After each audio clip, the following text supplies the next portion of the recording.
ஆண்டவராய் இயேசு கிறிஸ்துவின் நாமத்தில் அன்பின் வாழ்த்துக்களை மகிழ்ச்சியோடு தெரிவித்துக் கொள்கிறோம்.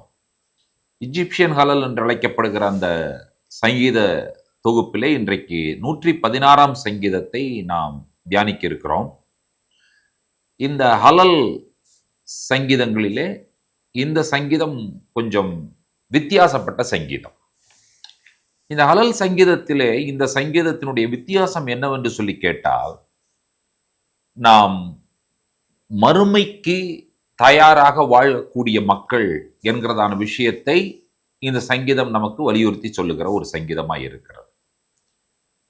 கர்த்தர் என்னுடைய விண்ணப்பம், என்னுடைய ஜெபம், என்னுடைய மன்றாட்டு எல்லாவற்றையும் கேட்கிற தேவன், எனக்கு செவி கொடுக்கிற தேவன் ஆகியனால் நான் அவரில் அன்பு கூறுகிறேன் என்று சொல்லுகிறார். அடுத்தது, நான் உயிரோடு இருக்கும் அளவும் அவரை தொழுது கொண்டுவேன். இவர் உயிரோடு இருக்கும் அளவும் அவரை தொழுது கொள்ளுவேன் என்று சொல்லுகிற வார்த்தையினுடைய பொருள் என்னவென்று சொன்னால், ஏதோ இந்த பூமியில் இருக்கும் நாள் வரை ஆண்டவரை தொழுது கொள்ளுவேன் என்று சொல்லி அவர் சொல்லுவது கிடையாது. என்னுடைய லைஃப் இந்த பூமியிலோடு முடிவடைந்து விடுவது கிடையாது, அது கண்டினியூ ஆக போகுது. நான் என்றென்றும் அவரை தொழுது கொள்ளுகிற ஒரு நபராகவே நான் இருப்பேன். என்னுடைய ஆத்துமா எப்பொழுதுமே அவரை தொழுது கொள்ளுகிறதாகவே இருக்கும் என்பதாக சங்கீதக்காரன் குறிப்பிடுகிறார். முதல் 2 வசனங்களை வாசித்து விடலாமா?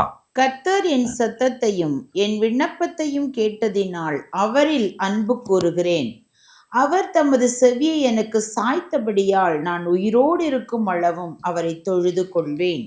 உயிரோடு இருக்கும் அளவும் என்பதனுடைய பொருள், நான் என்னுடைய வாழ்க்கையில மரணம் என்பது ஒன்று இல்லவே இல்லை. நான் தொடர்ந்து அவரை துதித்து கொண்டே இருக்கிற ஒரு வாழ்க்கை தான் எனக்கு இருக்கிறது என்பதைத்தான் இவர் இங்கே தெள்ளத் தெளிவாக குறிப்பிடுகிறதை நீங்கள் கவனிக்கிறீர்கள்.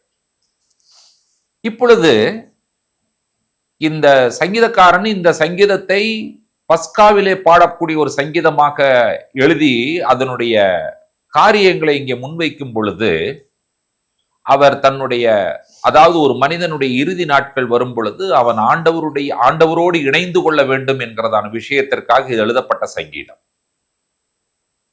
என்னுடைய வாழ்க்கையினுடைய இறுதி நேரத்திற்கு நான் வந்து விட்டேன், அதையே 3வது வசனத்தில் சொல்லுகிறார்.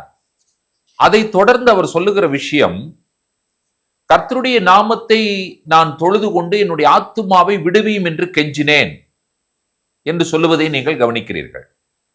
கர்த்தருடைய அற்புதமான குணாதிசயத்தை 5வது வசனத்துல சொல்லுவதை நாம் வாசிக்க கேட்போம். கர்த்தர் கிருபையும் நீதியும் உள்ளவர், நம்முடைய தேவன் மன உருக்கமானவர். கிருபை உள்ளவர், நீதி உள்ளவர், மன உருக்கமுள்ள ஒரு தெய்வத்தை நீங்களும் நானும் ஆராதிக்கிறோம். சங்கீதக்காரனுடைய வார்த்தைகளை கவனிங்கள். தன்னுடைய ஆத்துமாவை பார்த்தே பேசிக் கொண்டிருக்கிறார். கர்த்தர் உனக்கு நன்மை செய்தபடியால் நீ உன் இளைப்பாறுதலுக்கு திரும்பு, நீ பயப்படாதே. நிச்சயமாய் ஆண்டவர் நம்மை எதற்கு தப்பி வைத்திருக்கிறார் சொன்னால், மரணத்திற்கு தப்பி வைத்திருக்கிறார். ரட்சிக்கப்பட்ட தேவனுடைய பிள்ளைகளுக்கு மரணம் இல்லை, அவர்கள் ஜீவன் கண்டினியூ ஆகிறது. வசனம் சொல்லுகிறது, பரிகரிக்கப்படும் கடைசி சத்துரு மரணம் என்று சொல்லி.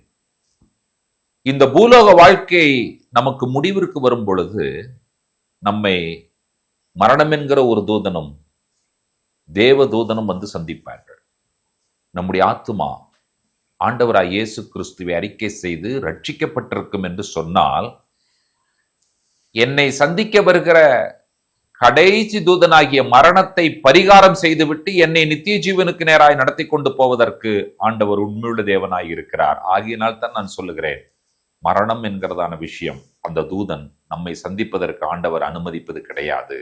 ஆகினாலே சங்கீதக்காரனுடைய அற்புதமான வார்த்தைகள் என்ன? நான் ஜீவனுள்ளோர் தேசத்திலே நடப்பேன். நமக்கு ஜீவன் வேண்டும் என்பதற்காக அவர் இந்த உலகத்திலே வந்து ஜீவனை விட்டிருக்கிறார். அதை நாம் எல்லாரும் புரிந்து கொள்ள வேண்டும், அதை நாம் எல்லாரும் அறிந்து கொள்ள வேண்டும். கர்த்தரிடத்தில் அவர் சொல்லுகிற விஷயம் என்னவென்று சொன்னால், என் ஆத்துமாவை மரணத்துக்கும் என் கண்ணை கண்ணீருக்கும் என் காலை இடறுதலுக்கும் தப்புவித்த தேவன். இப்பொழுது இவர் சொல்லுகிற விஷயம் என்னவென்று சொன்னால், கர்த்தர் எனக்கு செய்த எல்லா உபகாரங்களுக்காகவும் நான் அவருக்கு எண்ணத்தை செலுத்துவேன். நான் செய்யக்கூடிய ஒரு விஷயம், ரட்சிப்பின் பாத்திரத்தை எடுத்துக்கொண்டு அவருடைய நாமத்தை தொழுது கொள்ளுவேன். எப்பொழுது தொழுது கொள்ளுவேன்? எப்பொழுதுமே தொழுது கொண்டிருப்பேன். அவர் எனக்கு ரட்சிப்பை கொடுத்திருக்கிறார்.